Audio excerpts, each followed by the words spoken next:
राजस्थानी फिल्मों से जुड़ी रोचक जानकारियों के लिए हमारा यह चैनल अभी लाइक करें, सब्सक्राइब करें और हाँ, बेल आइकन का बटन दबाना न भूलें। तो सर हमारी बातों के बीच में जो हॉलीवुड और बॉलीवुड की बात करते हैं, तो अभी जो नई चीजें क्रिएट हुई हैं उसका कोई एक एक्सपीरियंस जो आपको अपने पहली फिल्म की एडिटिंग के टाइम में पता लग गया हो? मेरी पहली फिल्म जो थी I proud to be Indian, Sohail Khan productions की फिल्म थी। उसमें डायरेक्टर भी नए थे, फर्स्ट टाइमर थे, मैं भी नया था। और उस फिल्म में डेफिनेटली बहुत कुछ सीखने मिला, क्योंकि जब हम जो पहले काम मैं कर रहा था वो फिल्म के प्रोमोज या इस टाइप का काम कर रहा था जो फिल्म से रिलेटेड तो हैं पर पूरी फिल्म में नहीं है। 30 सेकंड का प्रोमो बनाना है तो उसमें तो आप जो बेस्ट सेक्शन यूज़ कर लेते थे। फिल्म कटिंग का अंदाज़ा मुझे उस फिल्म के साथ मुझे भी सीखने को मिला कि एक शॉट को अगर होल्ड करना है तो कितनी देर होल्ड करना है, ट्रॉली का महत्व क्यों है, क्या है। विजुलाइज हम करते हैं कि हाँ ऐसा होना चाहिए, बट वो डायरेक्टर ने प्रोवाइड किया हो डायरेक्टर ने प्रोवाइड किया है कि नहीं किया, और नहीं किया तो हम कैसे कर सकते हैं उसको, और जो वो कहना चाहते हैं स्क्रिप्ट में उसको कैसे बना सकते हैं। ये उस फिल्म से सीखा मैंने, और वही उसी तरह से आगे की फिल्मों में करते गए। मैं दूसरी मैंने फिल्म करी थी क्या कूल है हम। क्या बोला? It was suppose to be क्या बोलते हैं, comedy film, double meaning comedy film उस टाइप की थी। पर हमारे जो डायरेक्टर थे संगीत जी, उनका ये विजन था कि डबल मीनिंग तो रहेगी पर वल्गर नहीं होगी। करेक्ट है।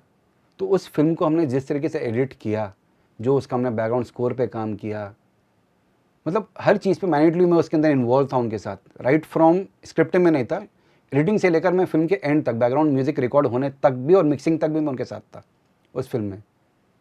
क्योंकि मुझे दो फायदे थे, सीखने को मिल रहा था, हर एस्पेक्ट ऑफ फिल्म मेकिंग सीखने मिल रहा था।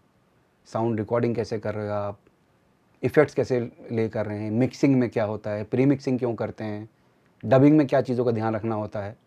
तो वो एक फिल्म में जब देखता हूँ आज तो मेरे पास सेटिस्फाई करता हूँ कि उस फिल्म के हर पहलू को बड़ा बखूबी से काम हुआ है। चाहे उसका बैकग्राउंड स्कोर ले लीजिए, चाहे उसके इफ़ेक्ट्स ले लीजिए, एडिट्स, शूट। तो वो उस टाइम की कल्ट फिल्म बन गई कॉमेडी। हर आदमी उसके बाद क्या कूल है हम जैसी फिल्म बनाने लग गया। इस बात में एक ही चीज है कि डायरेक्टर वो चीज लेके आए, लेकिन आजकल तो डायरेक्टर को ही गौण कर दिया। उनके ऊपर एक क्रिएटिव डायरेक्टर आ गया है जो कि फॉरेन की फिल्मों से आया है, बेसिकली कॉर्पोरेट वर्ड लेके आया है। ये क्या रोल अपना प्ले करते हैं इसके अंदर? सर, एक क्रिएटिव प्रोड्यूसर और एग्जीक्यूटिव प्रोड्यूसर का हॉलीवुड में ये काम होता है कि जब वो स्क्रिप्ट उनके हाथ में आती है तो डायरेक्टर के साथ बैठ के उसका डायरेक्टर का विजन सुनते हैं।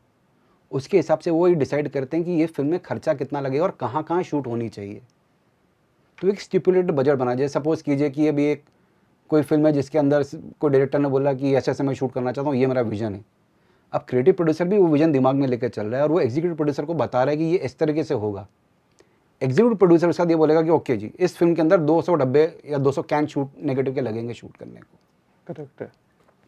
अब डायरेक्टर ने सपोज कीजिए कि 100 या 125 कैन के अंदर बोला कि मेरा रैपअप फिल्म कंप्लीट। तो एग्जीक्यूटिव प्रोड्यूसर और क्रिएटिव प्रोड्यूसर ये देखते हैं कि भाई ये 75 कैन अगर कम लगे हैं तो कहीं कुछ छूट तो नहीं गया, कहीं किसी सीन पे कॉम्प्रोमाइज़ तो नहीं हुआ है।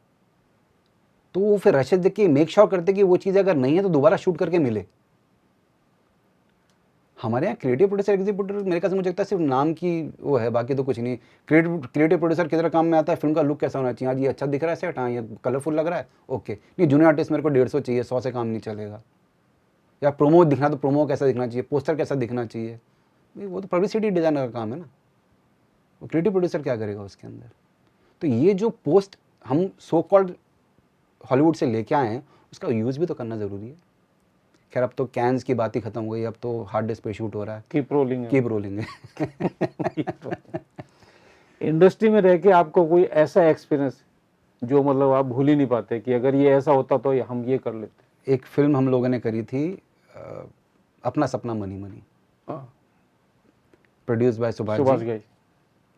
उस फिल्म को हमने पूरा कंप्लीट कर लिया था from director's point of view से। हमने फिल्म फाइनल करके हमने ये मैसेज दिया था कि भाई ये film ready for post production है। तो सुभाष जी का मुझे अभी भी याद है, उनका फ़ोन आया था कि भाई ये फिल्म पहले एक बार मैं देखना चाहता हूँ। तो बोले ठीक है, आए फिल्म देखने। तो उन्होंने मुझे कहा एज एन एडिटर कि चिराग, मुझे सिर्फ आपके साथ बैठ के इस फिल्म पे 4 दिन चाहिए। तो मेरे को समझ ही नहीं आया कि सुभाष जी क्यों बिताना चाहते हैं मेरे साथ समय, कि डायरेक्टर तो है नहीं, प्रोड्यूसर हैं, एज ए फिल्म हमने दिखा दिया उनको, तो ये क्यों चाहते हैं।